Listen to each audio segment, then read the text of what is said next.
How to make Maryland crab cakes.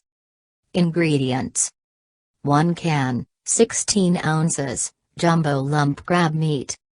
2 tablespoons minced jalapeno. 2 scallions, chopped. Half cup minced red bell pepper. 1 egg, lightly beaten. 2 teaspoons Dijon mustard. Juice of 1 lemon. 1/4 of a teaspoon Old Bay seasoning. Half a teaspoon salt. 3/4 cup breadcrumbs. Mango-avocado salsa. You can make your own at home using 1 mango, 1 avocado, half finely chopped red onion, the juice of 1 lime, chopped fresh cilantro, and salt and black pepper.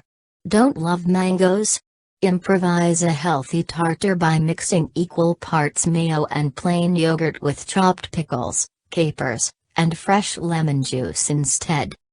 Directions: preheat the oven to 425 degrees Fahrenheit.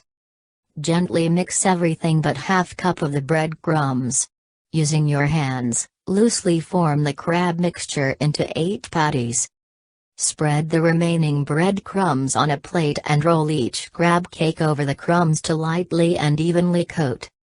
As the cakes are formed, place them on a non-stick baking sheet or in a baking dish coated with non-stick cooking spray. If the patties are misshaped, use the palm of your hand to press them down into an evenly shaped disc, the size of a small hockey puck. Bake until golden brown on the outside, 12 to 15 minutes. Serve with a scoop of mango avocado salsa.